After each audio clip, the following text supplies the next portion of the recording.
আসসালামু আলাইকুম রহমতুল্লাহ। সবাই কেমন আছেন?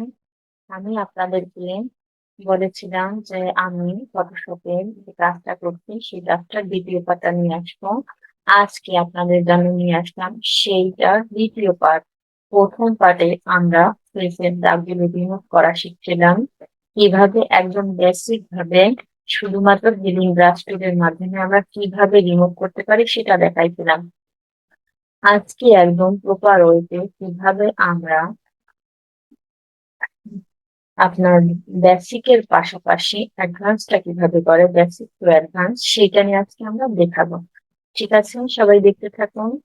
আমরা এই যে পিকচারটা আগে থেকে নিয়ে আসছি, যদি কারো প্রশ্ন থাকে কোথা থেকে নিয়ে আসবো, ফাইলে যাবো, ফাইলে গিয়ে ওপেন, আমরা এটা গুগল থেকে নিয়ে এসে প্র্যাকটিস করতে পারি, কিংবা আপনার নিজের ছবি দিয়েও আপনি প্র্যাকটিস করতে পারেন, আপনার কোনো প্রিয় মানুষ থাকলে তার ছবি দিয়ে প্র্যাকটিস করতে পারেন। এভাবে আমরা একটা ফাইল সিলেক্ট করে নিয়ে, যে ফাইলে আমাদের আগে থেকে সেভ করা ছবি থাকবে, এখানে আমি আগে থেকে এনে রেখেছি যে ছবিগুলো, সেই ছবিগুলোই আমরা নিয়ে আসলাম। এখান থেকে এটা অতটা বেশি পেজের এক্সপোর্ট নেই, যেটা পেজে এক্সপোর্ট বেশি থাকে সেই ছবিটাই আমরা নিয়ে নেব। এখন আমার এই ছবিটা আমরা নিয়ে নিলাম, এই ছবিটার পেজের দাগগুলো আমরা কিভাবে রিমুভ করবো সেটা দেখাবো।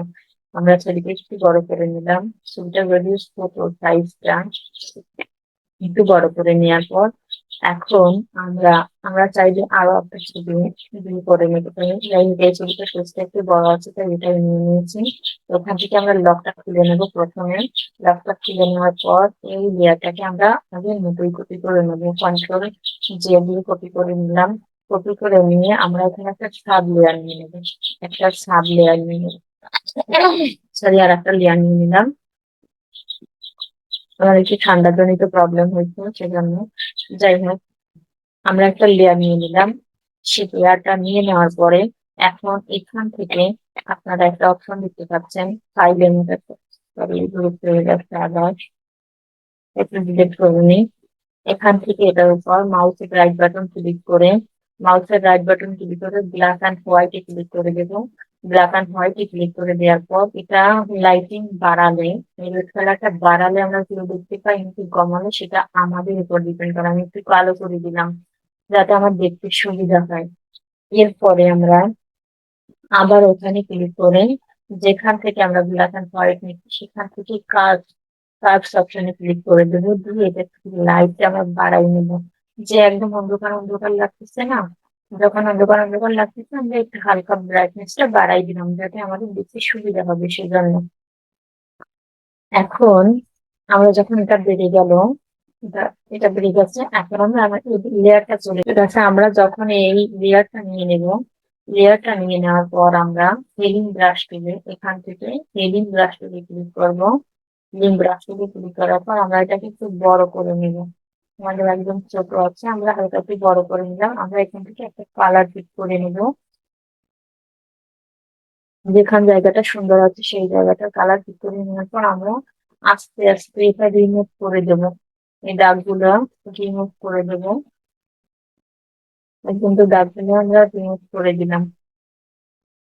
আচ্ছা, আর একটা দাগ আছে, এটা ছোট করে নিলে আপনার জন্য ভালো হবে, কিন্তু যেটা আমার কিন্তু একটু বড় ছিল, তাই এটা যেখানে যেরকম স্পট সেখানে ততটুকুই ছোট বড় করে নিয়ে আপনি এটা করে নেবেন। আমার কিন্তু স্পট গুলো রিমুভ হয়ে গেছে। স্পট যখন আমার রিমুভ হয়ে যাবে তখন আমি এই দুটো লেয়ারকে ডিলিট করে দেবো। এই লেয়ার দুটোকে কন্ট্রোল ধরে আমি মার্ক করে ডিলিট করে দিলাম। ডিলিট করে দেওয়ার পর দেখতে পাচ্ছেন আমার আগের চেহারাটা আর এখনকার চেহারাটার মধ্যে তফাৎটা।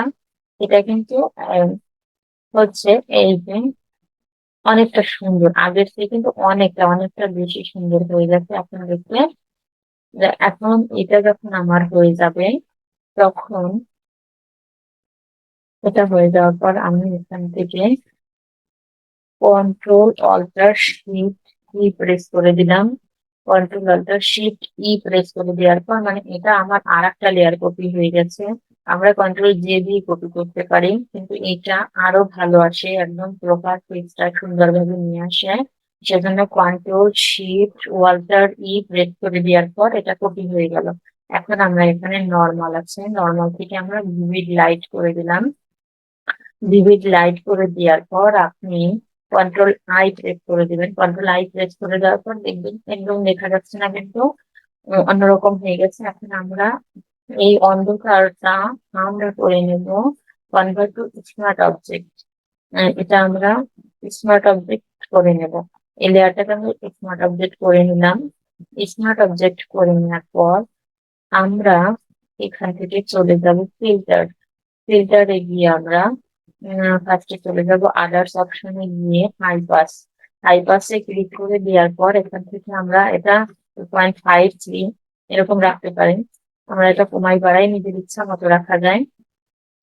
আমি 2.7 দিলাম। ওকে, এটা ছবির কোয়ালিটির উপর ডিপেন্ড করে। এরপর আমরা আবারও ফিল্টারে চলে যাব। আবারও ফিল্টারে গিয়ে আহ, আবার ফিল্টারে চলে গেলাম। গিয়ে এখান থেকে ব্লারে ক্লিক করে দেব। ব্লার থেকে গাউসিয়ান ব্লারে ক্লিক করে আপনি এখান থেকে 3.78 আপনার ছবির কোয়ালিটি সে অনুযায়ী আপনি ছবিটা দেখে নেবেন কি কিরকম আছে। খুব বেশি দেবেন না, তাহলে ছবিটা নষ্ট হয়ে যাবে। ওকেতে ক্লিক করে দিলাম। এটা 2.7 রেখে দিলাম। এটা রেখে দেওয়ার পর তারপরে আমরা এটা রেখে দিচ্ছি। এটা রেখে দেওয়ার পর এখন আমরা আবার ক্লিক করে দিব এখানে। আমরা এটা স্মার্ট অবজেক্ট নিচের থেকে আমরা এই একটা লেয়ারে কনভার্ট করে দিলাম। এখান থেকে এই লেয়ারটা আমরা ক্লিক করে দিলাম। লেয়ারটাকে ক্লিক করে দেওয়ার পর এখন আপনি এখানে কন্ট্রোল সিলেক্ট করে এটার উপর ক্লিক করবেন। এটা মার্ক হয়ে যাবে। মার্ক হয়ে গেলে এখান থেকে আপনি ব্ল্যাক অ্যান্ড হোয়াইট সিলেক্ট করে রাখবেন। ব্ল্যাক অ্যান্ড হোয়াইট সিলেক্ট করে রেখে আপনি কন্ট্রোল ব্র্যাকেটে ক্লিক করবেন। দেখতে পাচ্ছেন এখানে কালারটা কিন্তু কালো হয়ে গেছে। কালারটা কালো হয়ে গেছে। এখন আমরা কন্ট্রোল ডি দিয়ে এটাকে ডিসিলেক্ট করে দিলাম। ডিসিলেক্ট করে দেওয়ার পরে এখন আমরা এটাকে একটু ব্রাশ টুল দেবো। ব্রাশ টুল দিয়ে এটা আহ, সুন্দরভাবে করে নেব, মানে একটু শেপটা আর কি, পেজের শেপটা আপনি একটু টানা হেঁচড়া করে দিবেন এটাকে। এভাবে টানা হেঁচড়া করে দিয়ে আপনার পেজের শেপটা তাহলে সুন্দর আসবে। আপনার এখান থেকে আপনি একটা জিনিস খেয়াল করবেন, আমি যা কিছু করতেছি সেটাই কিন্তু দেখা যাবে। আমি একটু পরে দেখাচ্ছি। এইখান থেকে এই যে আপনি খেয়াল করছেন আমি যেখানে কানেক্টটা করছি এখানে কিন্তু কালো অংশটা সাদা হয়ে যাচ্ছে। এভাবে করে এই কালো অংশটা সব সাদা হয়ে যাচ্ছে। এই যে যাচ্ছে এরকম করে আমি এটা ছোট বড় করে নিয়ে সুন্দর করে এখান থেকে এভাবে করে দেবো, এভাবে করে দেবো। এভাবে করে দেওয়ার পর আপনি এই নাকের এখান থেকে সুন্দর করে এভাবে নিয়ে আসার পর আমি আপনি মুখ তুলে ক্লিক করে দিলাম। মুখ তুলে ক্লিক করে দেওয়ার পর আবার এই লেয়ারটাকে আমি কপি করে নেবো। কন্ট্রোল অল্টার শিফট কির মাধ্যমে আমরা কপি করে নিলাম। এই লেয়ারটাকে আমরা আরো সুন্দর করবো। এখন আরো সুন্দর করার জন্য এখান থেকে ফিল্টারে গিয়ে এই যে ক্যামেরা র ফিল্টারে ক্লিক করে দেবো। ক্যামেরা র ফিল্টারে ক্লিক করার পরে আমাদের সামনে কিছু অবজেক্ট চলে আসবে। চলে আসছে। আমরা এখন চাইলে আমাদের ছবিটার আর একটু ফর্সা বা যে কোনো রকম আমার এরকম ভালো লাগতেছে, আমি এটা টেনে একটু অন্যরকম করে নিলাম। এখন আমি একটা জিনিস আপনাদেরকে দেখাচ্ছি। এখনকার ইন্টারফেসটা আর আগের ইন্টারফেসটার মধ্যে কতটা তফাৎ আপনাদের মনে হয়। দেখতে পাচ্ছেন আমি একটু বড় করে দিচ্ছি ছবিটা।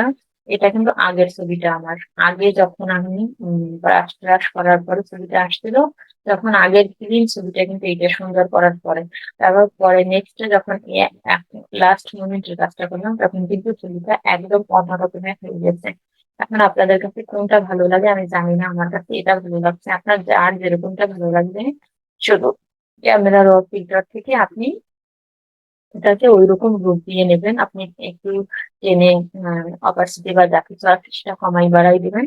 দেখবেন অনেক সুন্দর হয়ে গেছে আপনার ছবির কোয়ালিটি। আপনি যদি খেয়াল করেন আমার এই কোয়ালিটি গুলা আর আগের একদম ছবির কোয়ালিটি সেটা দেখলে তো উম আমরা এই চোখগুলো যদি বন্ধ করে নিই আপনি দেখতে পাবেন যে আমাদের ছবির আগের কোয়ালিটি ছিল এই কোয়ালিটি ছিল আমাদের আগের ছবি। আর এখনকার কোয়ালিটি আমাদের কতটা সুন্দর হয়েছে সেটা মানে আপনি করলেই বুঝতে পারবেন। আপনি এখানে যদি প্র্যাকটিস করেন তখন আপনি বুঝতে পারবেন ছবির কোয়ালিটিটা কতটা সুন্দর আসে। ঠিক আছে, সবাই ভালো থাকবেন। আসসালামু আলাইকুম রহমতুল্লাহ। আমার ভিডিও দেখে কেউ একটু উপকৃত যদি হন, ভালো লাগলে লাইক, কমেন্ট, শেয়ার করে দিবেন। আমার পাশে থাকবেন। আসসালামু আলাইকুম ওয়া রাহমাতুল্লাহি ওয়া বারাকাতুহু।